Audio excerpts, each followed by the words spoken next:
Hello hello, j'espère que vous vous portez bien. On se retrouve aujourd'hui pour un nouvel épisode podcast de l'heure du thé. Nous sommes le dimanche 4 février, je vous ai fait un petit sommaire sur Instagram et je vous le refais de suite. Nous allons aborder le sujet de Mélanie ORL suite à ses posts très dramatiques et très inquiétants concernant des violences conjugales. On pouvait constater des bleus sur son visage. J'ai reçu quelques updates là concernant, donc je vais vous apporter ça de suite. Nous allons également parler de la grossesse de Noem Smabel. Elle répondra à toutes vos questions parce que j'ai posté un question-réponse pour ceux et celles qui n'avaient pas vu. Donc elle répondra à toutes vos questions et pour conclure, j'ai également contacté Camille la danseuse afin de savoir comment elle se sentait, ainsi qu'également suite à la nouvelle décision de Universal et TikTok, comment elle allait faire si elle avait un plan de secours vu que les musiques ne sont plus disponibles sur TikTok. Sur ces belles paroles, on commence par le premier sujet et le premier dossier, c'est concernant Mélanie ORL. Comme vous avez pu tous le constater, Mélanie ORL a fait une story où on pouvait la voir avec des lunettes et clairement elle faisait comprendre qu'en gros il s'était passé quelque chose d'irréparable. Cependant, elle voulait pas rentrer dans les détails et disait juste qu'elle était choquée et que c'était vraiment une dinguerie ce qui lui était arrivé. Par la suite, elle a fait une story où elle a clairement retiré ses lunettes et on pouvait voir des cocards. Sachez qu'à chaque podcast où je parle de violence conjugale, il y a un numéro d'urgence qui est disponible, qui est le 3919, que ce soit pour les femmes ou pour les hommes. Maintenant, nous allons rentrer dans les détails. Je tiens à préciser que Mélanie ORL et moi, on s'apprécie pas du tout. Il y a eu plusieurs conflits suite à des scoops. Sachez que moi, en août 2023, j'ai sorti des informations concernant son chéri. J'avais balancé son identité, qu'il avait une vie avant, un petit peu vraiment tout ce qu'on devait savoir quoi.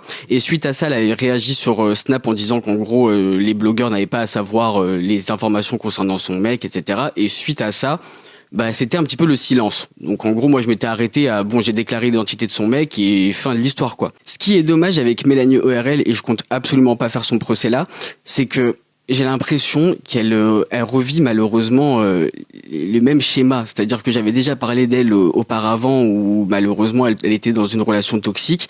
Et j'ai l'impression que ça se répète avec son nouveau chéri là. Elle était quand même dans une nouvelle relation qui était quand même très toxique. Quand je vous dis relation toxique, c'est qu'il y a plusieurs points et bien évidemment je vais mettre des guillemets. Donc il y aurait eu déjà de l'abus de confiance, il y aurait eu également de l'emprise psychologique et comme on dit clairement dans le jargon, elle se faisait michetonner, clairement. Elle aurait également été son porte-monnaie et d'après ma source, je dis bien d'après ma source, Mélanie ORL sponsorisait clairement les allers-retours de son chéri. Donc lui faisait des allers-retours Maroc-Lyon et elle pensait que c'était clairement pour le travail, sachant que eux habitent désormais à Marrakech. Comme je vous en avais déjà parlé en août et même là dans le début du podcast, je vous avais dit qu'il avait déjà qu'il avait refait sa vie entre guillemets, qu'il avait déjà vécu une vie dans le passé avec une ex, avec un enfant, etc. De ce que j'ai compris, Mélanie ORL vivrait très mal le fait de continuer de voir la baby mama. Cependant, moi, concernant la baby mama, je n'ai pas d'informations exactes s'il la voyait pour l'enfant ou s'il entretenait toujours une relation avec elle. Pour le coup, ça c'est vraiment flou. Et d'après ma source, je dis bien toujours d'après ma source, et là je vais employer du conditionnel, il aurait déjà était violent avec son ex et que malheureusement Mélanie ORL serait juste dans un schéma de répétition et que elle vivrait exactement ce que lui faisait à son ex. Est-ce que Mélanie ORL est une victime? Oui. Est-ce qu'il faut prendre en considération et en sérieux ses stories? Oui. Est-ce que son entourage doit prendre des mesures pour que Mélanie ORL ne retourne pas vers lui? Franchement, oui. Pour le point Mélanie ORL, on a terminé. Malgré le fait qu'on s'apprécie pas du tout, pour le coup, concernant cette histoire-là, drapeau blanc, j'espère qu'elle va bien prendre le fait que j'ai sorti ce podcast-là et que j'ai raconté un petit peu l'update, sachant qu'il y avait vraiment rien de mal, c'est juste pour vous informer. On passe à la nouvelle rubrique qui s'intitule l'interview des auditeurs. J'ai posé un question-réponse dans lequel vous pouviez poser des questions à Noémie. Elle y a répondu. C'est tout de suite. Coucou tout le monde, c'est Noémie Mabel et aujourd'hui je vais répondre à toutes les questions que les abonnés ont pu me poser depuis l'annonce de ma grossesse dans le podcast de Aqua Babe. Alors, à la question de Noémie, est-elle en couple? Actuellement, je ne suis pas en couple. Je suis célibataire. Et je préfère me concentrer sur tout ce qui se passe en ce moment. Se passe son début de grossesse. Alors, merci de demander. Franchement, j'ai 2-3 petits soucis, mais je pense que c'est il y a des grossesses qui sont faciles, d'autres qui sont un peu plus difficiles, on va dire. Mais en vrai, c'est que du bonheur. Moi, je découvre tout en fait et je suis ébahi et ébloui par la beauté la beauté de ce que Dieu peut faire en laissant une personne donner la vie. Juste d'entendre le battement du cœur à l'échographie, tout ça, ça retire tous les petits à côté qui sont pas top, genre les nausées, les aigreurs d'estomac, la préclampsie. Ça retire tout ça en fait et du coup ça se passe bien pour le moment, grâce à Dieu. Est-ce que je compte montrer mon enfant sur les réseaux sociaux? Je vais vous dire la vérité, en fait, les gars, c'est quelque chose... j'ai pas forcément réfléchi à ça. Je me projette pas forcément déjà sur ça parce que vraiment, je vis chaque jour en me disant merci mon Dieu. Genre chaque jour qui passe, je me dis bon voilà, il y a un jour de passé. Je sais qu'il y a des personnes, les grossesses, elles vont pas jusqu'au bout. Il y a des choses qui sont très compliquées. Donc en fait, j'attends déjà de voir... si le bébé est là et après je pourrais réfléchir, mais si je devais me poser la question, je vous dirais la vérité, je sais pas si au début je le montrerais parce que c'est vrai que les réseaux sociaux, franchement, c'est malsain. Moi, j'ai vu beaucoup de choses très malsaines sur les réseaux sociaux. Il y a du bon, hein, il y a beaucoup de bienveillance, il y a beaucoup d'amour, mais il y a beaucoup de gens qui sont malsains. À partir du moment où tu mets tes enfants sur les réseaux, c'est que tu laisses le pouvoir aux gens de les juger et de juger ton éducation et de te juger aussi en tant que mère. Et franchement, je sais pas c'est pas que si j'ai les épaules pour, mais je sais pas si ça en vaut la peine parce que, on s'en rend pas vraiment compte, mais les réseaux, ça fait beaucoup de dégâts psychologiquement. Et je me dis que quand t'es mère, ça doit en faire aussi beaucoup. Et je parle même pas des sites pédocriminels et tout là. Donc, il y a des bons côtés. C'est vrai que ça pourra m'aider aussi Il y a plein de mamans qui donnent des conseils. Franchement, les femmes, il y a des femmes qui sont très bienveillantes entre elles et elles donnent grave des conseils. Donc, c'est vrai que il y a ce côté qui est bien et il y a l'amour des gens aussi. Mais après, de l'autre côté, il y a beaucoup d'à côté qui font que... Franchement, je vais pas vous mentir pour l'instant. Si je devais répondre là, je dirais qu'au début, en tout cas, non. Peut-être après, quand l'enfant il sera plus grand, mais au début, je pense pas. Est-ce qu'elle a fait son bébé toute seule? Alors non, j'ai pas fait mon bébé toute seule parce que bien évidemment, pour faire un bébé, il faut être deux. Après, je peux comprendre que certains se posent la question parce que je suis quelqu'un qui n'a jamais présenté quelqu'un sur mes partenaires, qui a jamais parlé de ma vie privée sur les réseaux. Mais par contre, je l'ai fait une fois et c'est vrai que franchement, j'ai pas vu que du positif, j'ai même vu beaucoup de négatifs. Donc je l'ai fait une fois et pourtant je racontais pas grand chose.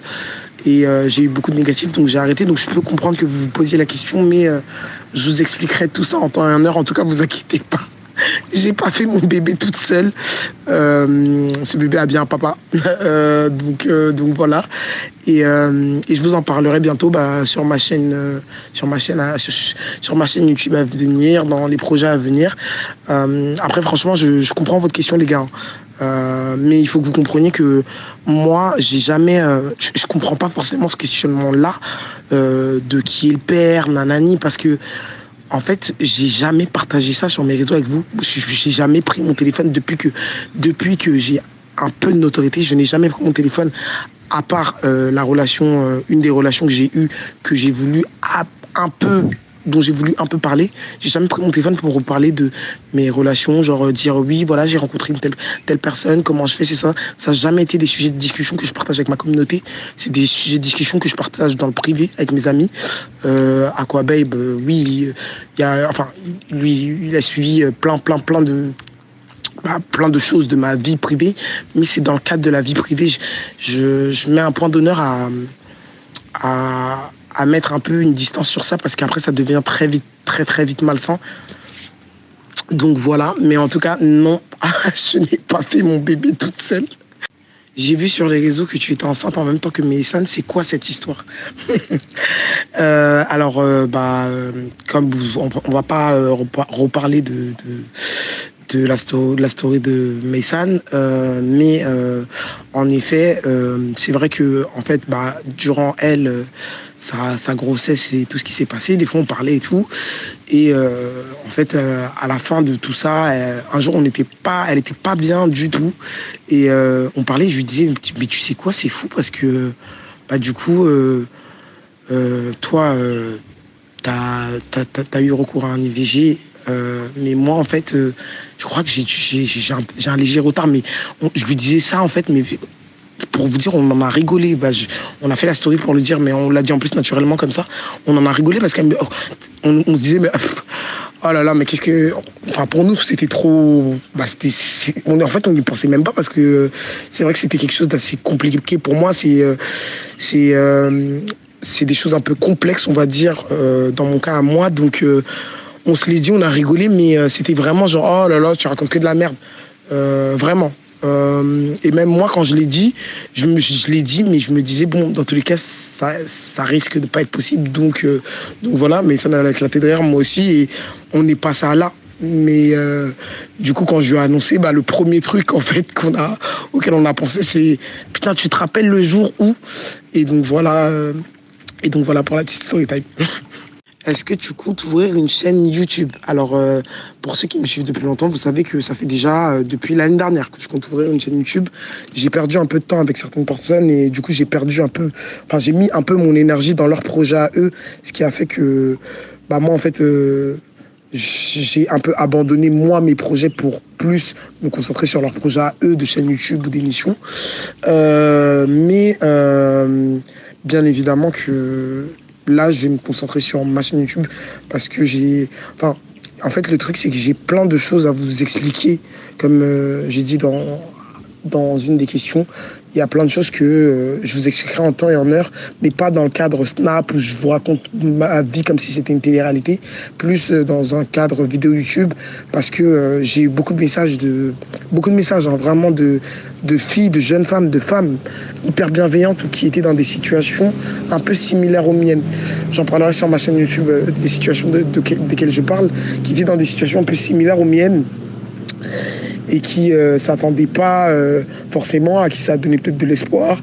Et c'est des choses dont j'ai besoin de parler. Et il y a plein de choses aussi sur lesquelles je suis éprouvé. Et, il y a plein de choses qui me rendent... Il y a plein de choses qui sont compliquées pour moi, on va dire. Il y a beaucoup de bien, mais c'est contradictoire parce qu'il y a plein de choses qui sont compliquées pour moi. Et...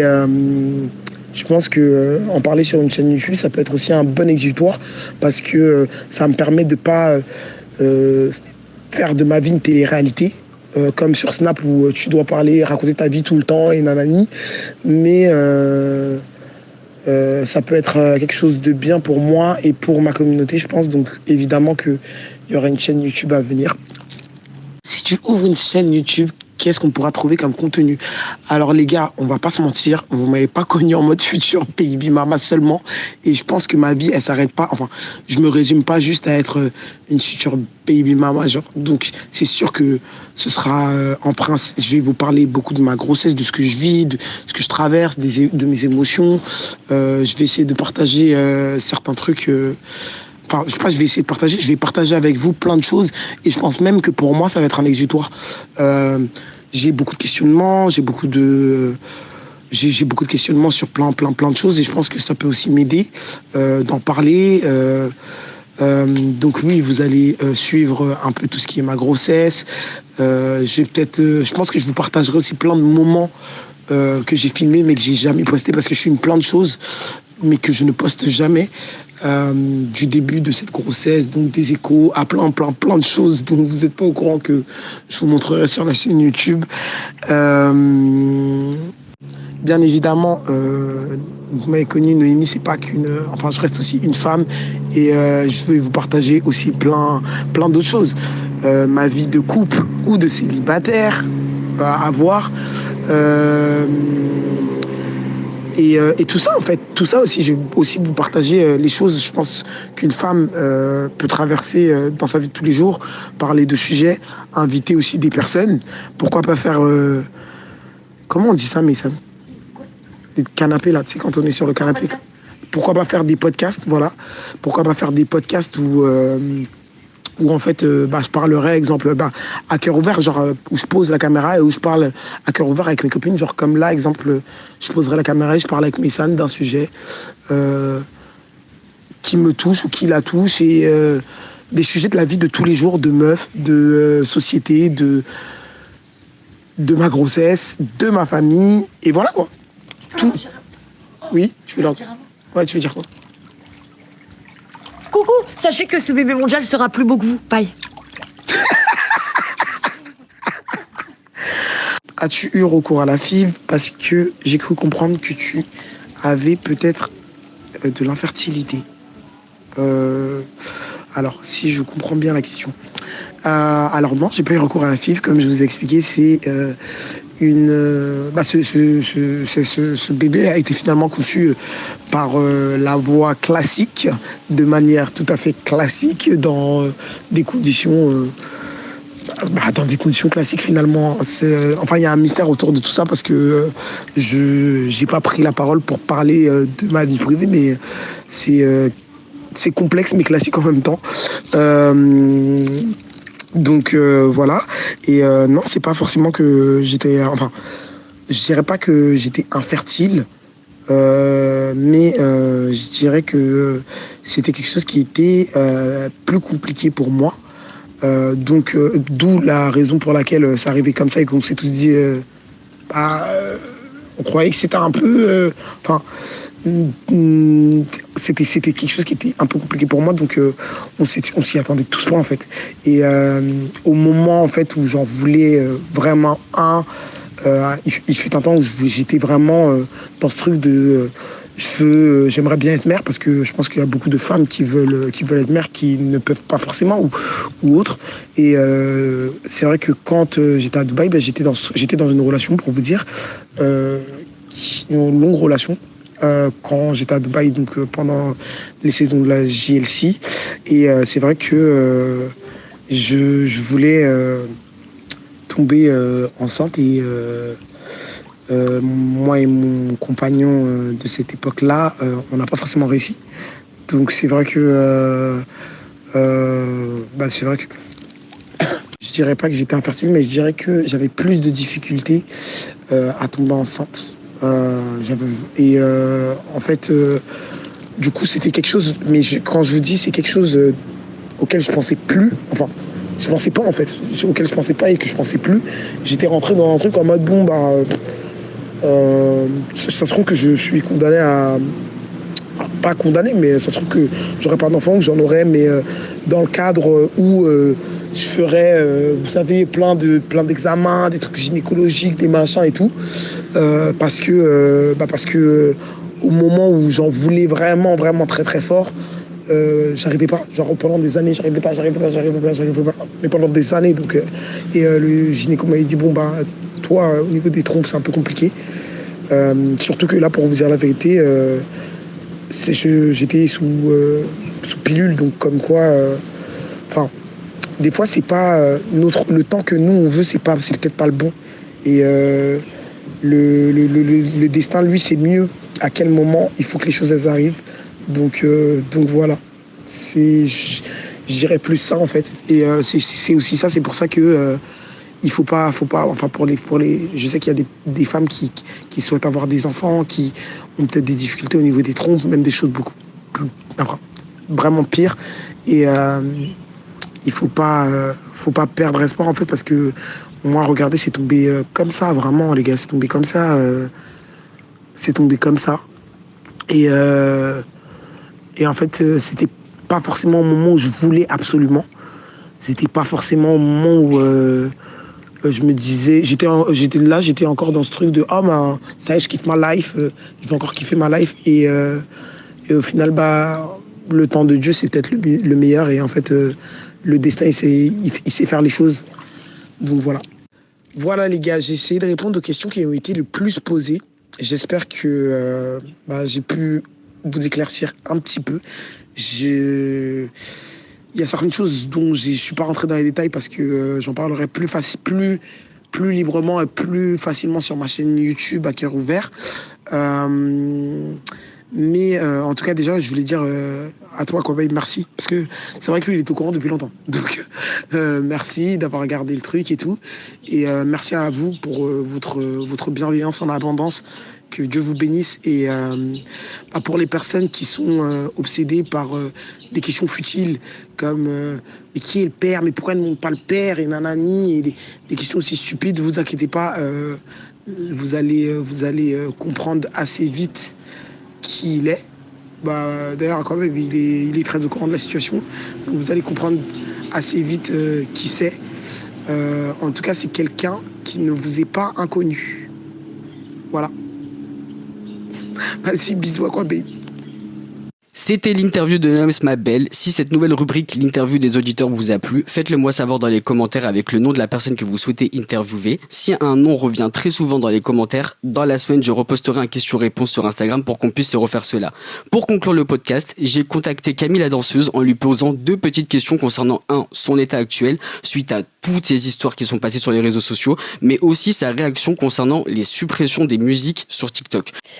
Écoute, depuis tout ça, ça va très bien. Je danse, je travaille. Rien de plus, rien de ouf. Donc ouais, ça va très très bien. J'ai aucun problème là-dessus. Concernant les musiques supprimées, je t'avoue, c'est pas grave. C'est pas grave. Je trouverai d'autres musiques et ça fait rien. Donc voilà, je sais pas quoi dire de plus, je t'avoue, mais en tout cas, c'est pas grave. En tant que danseuse, je pense on peut créer des chorés sur plein d'autres sons, on peut faire plein d'autres choses, donc ça fait rien. Pour répondre à ta question, est-ce que j'ai un plan de secours ? Alors déjà, moi, je pars du principe que déjà les réseaux sociaux, c'est éphémère.